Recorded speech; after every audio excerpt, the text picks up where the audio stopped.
বারংবার যে ছবি আপনারা দেখতে পেরেছেন যে সাংবাদিক নিগ্রহ, সাংবাদিকদের কিন্তু বারংবার অত্যাচার করা হয়েছে, কখনো রাস্তায় কখনো পথে ঘাটে, যেখানে খুশি সাংবাদিকদেরকে সবসময় টার্গেট করা হয়েছে।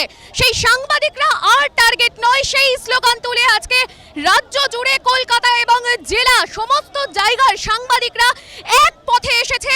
রাজপথে আজকে সাংবাদিক নিগ্রহের, সাংবাদিকদের অত্যাচার, সাংবাদিকদের টার্গেট করার ফলাফল কিন্তু আপনারা দেখতে পাচ্ছেন যে তারা তাদের একাধিক দাবি নিয়ে কিন্তু রাজপথে নেমেছে। এবং যে ছবি আপনাদেরকে দ্য কয়েনের পর্দায় সরাসরি দেখিয়ে দিচ্ছে, আমি আমার ক্যামেরা পার্সনকে বলবো যে সেই ছবি সরাসরি দেখাতে, যে সাংবাদিকরা তারা তাদের একটাই দাবি যে তারা যখন তাদের কাজটা করছে সেই কাজেও তাদেরকে বাধা দেওয়া হচ্ছে। গণতন্ত্রের চতুর্থ স্তম্ভ, সেই চতুর্থ স্তম্ভকে কিন্তু রোধ করার চেষ্টা করা হচ্ছে। যে ছবি সরাসরি আপনারা দ্য কয়েনের পর্দায় দেখতে পাচ্ছেন।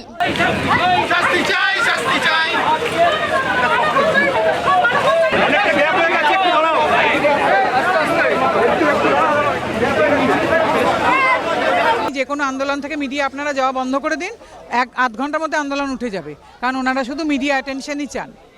আজ সেই সাংবাদিকদের গায়ে হাত, এর থেকে বড় গর্হিত কাজ কিন্তু আর কিছু হতে পারে না। মার খেলে আপনারাও মার দিতে শিখুন, কেমন? আর যারা মার দিয়েছেন তাদের বলবো কনসিকুয়েন্সের জন্য রেডি হন, এখন নাকামি করবেন না। কেন আমাদের সঙ্গে এরকম হচ্ছে সব দল থেকে? আর কিরকম মজা লাগছে দেখেছেন, এখন কিন্তু আর কোনো দল আপনাদের দায় নিচ্ছে না, কাজে আপনারাও কনসিকুয়েন্সের জন্য রেডি হন। সাংবাদিকদের নিরাপত্তা কোথায়? তারা যখন তাদের কাজ করছে সেখানে তাদের নিরাপত্তাটা কোথায়? কিভাবে তারা তাদের কাজ করবেন? সরাসরি আমি আমার ক্যামেরা পার্সনকে বলবো ছবি তুলে ধরতে।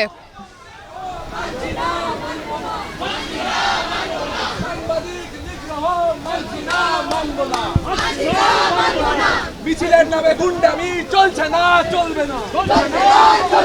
মিছিলের নামে গুন্ডামি চলছে না, চলবে না।